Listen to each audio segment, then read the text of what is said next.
선생님 안녕하세요. 저는 국어교사 김미나입니다. 혹시 최성보라는 단어 들어보셨나요? 바로 최소성취수준 보장지도의 줄임말인데요. 공통과목 국어는 2023학년도부터 최소성취수준 보장지도를 우선 시행하게 되었습니다.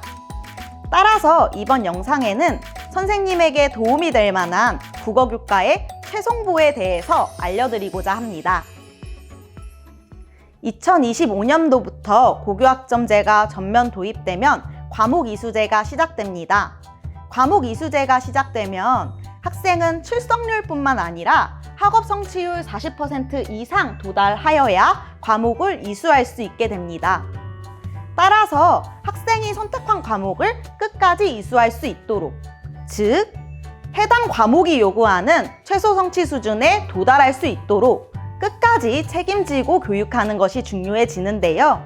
바로 최소 성취 수준 보장 지도가 필요해지는 것입니다. 그럼 최소 성취 수준이란 무엇일까요? 최소 성취 수준이란 각 과목의 교수 학습이 끝난 후 학생들이 성취하기를 기대하는 지식, 기능, 태도의 최소한으로 도달한 정도를 의미합니다. 학업 성취율 40%가 과목별 이수와 미이수를 구분하는 최소 성취 수준의 기준 성취율이 됩니다. 쉽게 풀이하자면 40% 미만에 해당하는 I 수준의 학생들은 미이수, 40% 이상에 해당하는 E부터 A 수준의 학생은 이수가 되는 것입니다. 이는 학생이 과목을 이수하기 위해 꼭 넘어야 하는 최소한의 성취 수준이 40%가 된다는 것을 의미합니다. 그렇다면 최소 성취 수준 보장 지도는 어떻게 할까요? 시기에 따라 살펴보겠습니다. 먼저 학기 시작 전엔 최소 성취 수준 보장 지도의 범위를 결정하고 학기 초엔 미도달 예상 학생을 파악합니다. 학기 중엔 미도달 예상 학생을 대상으로 미도달 예방 지도를 하고 학기 말엔 미도달 학생을 선정 후 보충 이수 프로그램을 실시하는데요. 2023년도부터 2024년도는 과목 이수제가 도입되기 전이므로 최소 성취 수준 미도달 예방 지도에 중점을 두어야 합니다. 미도달 예방 지도 방법은 매우 다양합니다. 미도달 예상 학생에게 학습 상담이나 방과 후 지도, 교과 수업 시간 내 별도 지도, 보충 과제 부여, 학습 멘토링 등 다양한 방법을 활용할 수 있습니다. 사실 교육부나 시도교육청에서 보급한 자료를 활용하는 게 선생님의 수업 부담도 줄이면서 학생에게 맞춤형 수업 지원이 가능한 가장 효과적인 방법이 아닐까 싶은데요.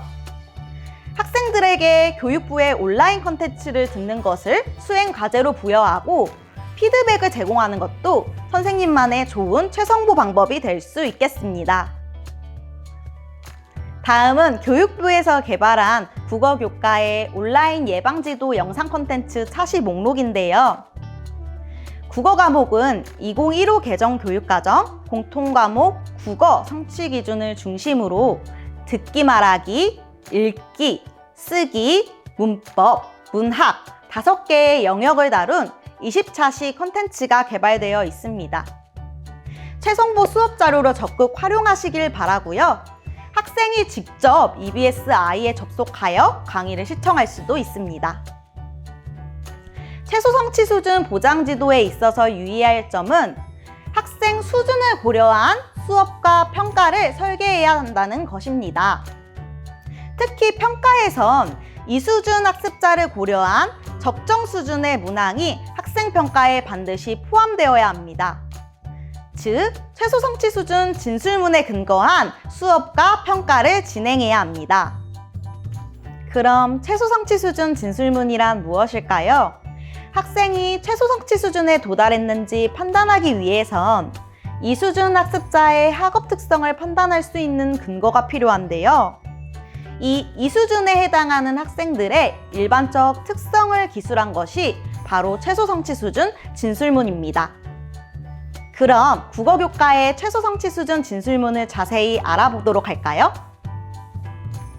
먼저 최소 성취 수준 진술문은 영역, 일반적, 특성, 일반적 특성에 따른 하위 항목, 수행활동 판단 근거로 구성되어 있습니다.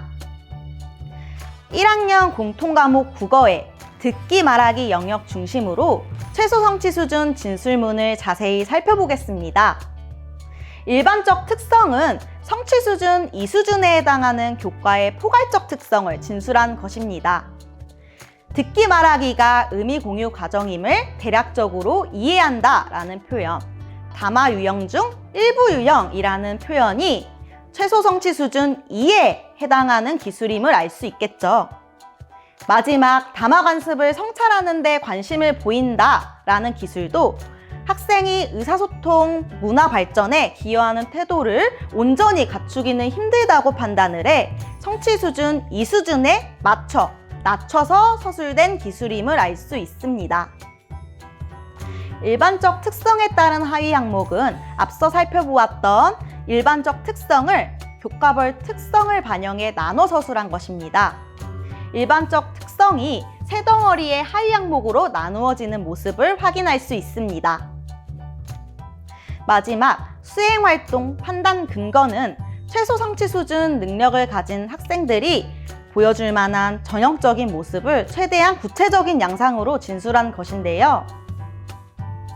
예시로 나온 일반적 특성에 따른 하위 항목 중 2번 담화 유형에 해당하는 요소를 대화, 토론, 협상으로 구체적으로 제시하고 있습니다.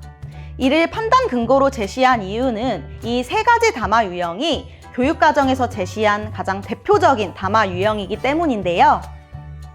각 담화 유형의 학습 요소를 학생들이 이해했는지와 학생이 실제로 의사소통에 참여했는지가 학생의 성취 수준 도달 여부를 판단하는 근거가 됩니다.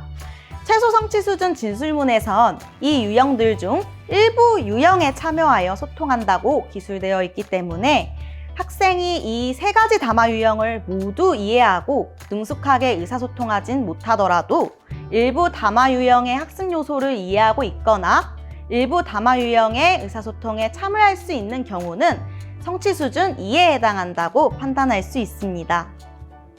화면에 나타난 수업 자료는 앞서 살펴본 담화 유형 중 협상에 해당하는 자료입니다. 협상 상황을 교실에서의 에어컨 전원 관리 상황으로 설정한 것을 확인할 수 있습니다. 이렇듯 학생이 실생활에서 접할 수 있는 상황을 제시함으로써 학생이 더 쉽게 몰입하고 상황을 이해할 수 있도록 돕고 있습니다. 활동 2를 보시면 대안 찾기 활동을 짝과 함께 해보자고 안내하고 있는데요. 학생 개인이 대안을 완벽하게 제시하기는 어렵기 때문에 각자 대안을 작성한 뒤 짝이나 모드먼과 함께 대안을 탐색하도록 교수학습을 설계하였습니다. 이렇듯 동료 학생의 도움과 교사의 조언을 얻을 수 있는 활동이나 학생의 학습 효율을 높일 수 있는 학습 활동을 설계한다면 최소 성취 수준 미도달을 예방하는 데 도움이 되겠죠? 최송보라는 용어가 생기기도 전에 이미 선생님께서는 교육과정상 학생에게 꼭 지도해야 하는 내용을 전달하기 위해 부단히 애쓰고 계셨을 거예요. 혼자 고민하는 것이 아니라 동료 선생님과 고민을 나누고 함께 공동 연구하다 보면 선생님의 최송보에도 큰 도움이 될 거라고 생각합니다. 감사합니다.